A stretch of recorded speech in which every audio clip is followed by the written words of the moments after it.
Gowri's cook ട്യൂബിലേക്ക് എല്ലാവർക്കും സ്വാഗതം. ഇന്ന് പപ്പായ വെച്ചിട്ട് ഹൽവ ഉണ്ടാക്കുന്ന കാണിക്കാൻ പോകുന്നത്. വീഡിയോ കാണാം. ഇത് നല്ലപോലെ വിളഞ്ഞ് പകുതി പഴുത്ത പപ്പായ 2 ദിവസം കൂടെ വെച്ച് കഴിയുമ്പോൾ ഇതുപോലെ നല്ല കളറ് കിട്ടും. നല്ല മധുരവും ഉണ്ട്. ഇതുപോലെ മുറിച്ച ശേഷം അരി കളഞ്ഞിട്ട് ചെറിയ കഷ്ണങ്ങളായിട്ട് മുറിച്ച് വേണം മിക്സിയിൽ അടിച്ചെടുക്കേണ്ടത്. തരി ഉണ്ടായിരിക്കരുത്, വെള്ളം ഒഴിക്കരുത്. ഇതുപോലെ പഴുത്ത പപ്പായ വേണം എടുക്കേണ്ടുന്നത്. ഇങ്ങനെ കളറുള്ള പപ്പായ കൊണ്ട് ഹലുവ ചെയ്യുമ്പോൾ കാണാൻ നല്ലൊരു ഭംഗിയായിരിക്കും. നമ്മളതിൽ കളറൊന്നും കൊടുക്കേണ്ട ആവശ്യമില്ല. പാലെടുക്കുന്നതിന് വേണ്ടി നല്ലൊരു തേങ്ങയുടെ ഇതുപോലെ പകുതി എടുത്താൽ മതി. ചെറിയ ചൂടുവെള്ളത്തിൽ മിക്സിയിൽ അടിച്ചെടുക്കണം. അപ്പോൾ നമുക്ക് പാൽ ഫുള്ളും കിട്ടും. 1/2 ലിറ്റർ പാലാണ് നമുക്ക് വേണ്ടുന്നത്. എടുത്തു വെച്ചിരിക്കുന്ന പൾപ്പ് അളക്കുന്നതിന് വേണ്ടി ഇതുപോലൊരു കപ്പാണ് ഞാൻ എടുത്തിട്ടുള്ളത്. 1 കപ്പ് പൾപ്പിന് 1/2 കപ്പ് പഞ്ചസാര കണക്കിലാണ് ചേർക്കാൻ പോകുന്നത്. കപ്പിന് പകരം വേറെ ഗ്ലാസ്സോ എന്താണെങ്കിലും മതി.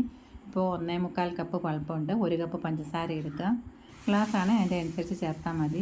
നമ്മളെടുത്ത് അതേ കപ്പിൽ തന്നെ 1/4 കപ്പ് അരിപ്പൊടിയും 1/4 കപ്പ് കോൺഫ്ലവറും എടുക്കുന്നുണ്ട്. പുട്ടിനൊക്കെ എടുക്കുന്ന പൊടി തന്നെയാണ്. ഇനിയും കുറച്ച് വെള്ളം ചേർത്തൊന്ന് കലക്കണം, തരിയില്ലാതെ. ഒരുപാട് വെള്ളം ചേർക്കണ്ട,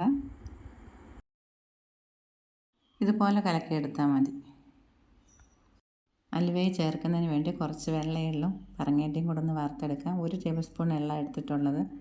കളർ ചെറുതായിട്ടൊന്ന് മാറിയാൽ മതി. ഇതുപോലെ 1 ടീസ്പൂൺ നെയ്യ് ഒഴിച്ച് ചൂടായി കഴിയുമ്പോൾ എടുത്ത് വെച്ചിരിക്കുന്ന പറങ്ങേണ്ടി ചേർത്ത് ചെറുതായിട്ടൊന്ന് ചുവക്കാൻ തുടങ്ങുമ്പോൾ തീ ഓഫ് ചെയ്തെടുക്കാം.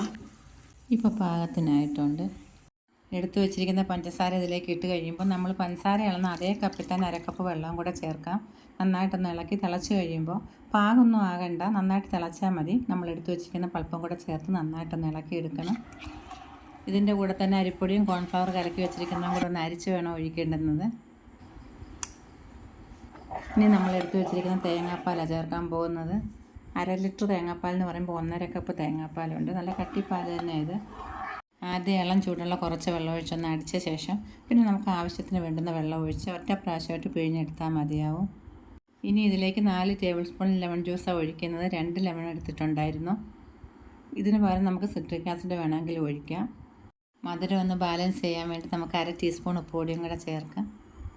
ഇപ്പോൾ നന്നായിട്ട് കുറുകി തുടങ്ങിയിട്ടുണ്ട്. ഈ സമയത്ത് വേണം നെയ്യ് ഒഴിച്ച് കൊടുക്കേണ്ടുന്നത്. നെയ്ക്ക് പകരം വെളിച്ചെണ്ണയോ ഇല്ലെങ്കിൽ നല്ലെണ്ണ വേണേലും ഉപയോഗിക്കാം, നമ്മുടെ ഇഷ്ടം പോലെ. എന്നിട്ട് നന്നായിട്ടൊന്ന് ഇളക്കി കൊടുക്കണം. വീണ്ടും കുറച്ച് നെയ്യും കൂടെ ചേർക്കാം. ഒരുപാടൊന്നും ചേർക്കണ്ട. എത്ര നെയ്യ് ചേർത്തു എന്നുള്ളത് പിന്നെ ഒടുക്കം പറയാം. ഇപ്പം നമ്മൾ തീയൊക്കെ കുറച്ച് മീഡിയം ഫ്ലെയിമിലാണ് വെച്ചിട്ടുള്ളത്.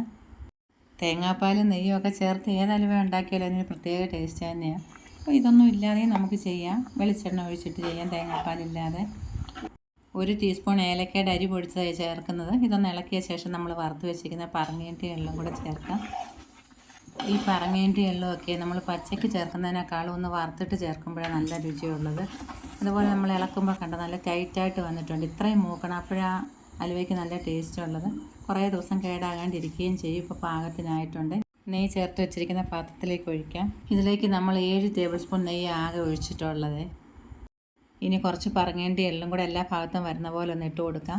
അങ്ങനെ ചേർക്കണമെന്നൊന്നുമില്ല, നമ്മുടെ ഇഷ്ടം പോലെ. കാണാൻ നല്ലൊരു ഭംഗിയും കഴിക്കാൻ നല്ല ടേസ്റ്റും ഉണ്ട്. ഇപ്പം നോക്കിക്കേ, ഹലുവ നമ്മുടെ സ്പൂണിൽ ഒട്ടിയിട്ടില്ല. അപ്പോൾ പാകത്തിന് മൂത്തിട്ടുള്ളത് കൊണ്ട് അങ്ങനെ. ഇനി ഇത് തണുക്കാൻ ഒരു 3-4 മണിക്കൂറെങ്കിലും ആകും. അതിനുശേഷം നമുക്ക് മുറിച്ചെടുക്കാം.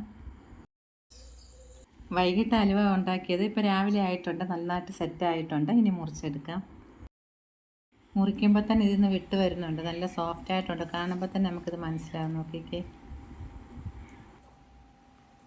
നമ്മുടെ ഇഷ്ടത്തിനനുസരിച്ച് ഏത് ഷേപ്പ് വേണേലും കട്ട് ചെയ്തെടുക്കാം. ഒരാഴ്ച കൂടുതൽ പുറത്തിരുന്നാൽ ഇതൊന്നും ആകത്തില്ല. നന്നായിട്ട് മൂത്തിട്ടുണ്ട്.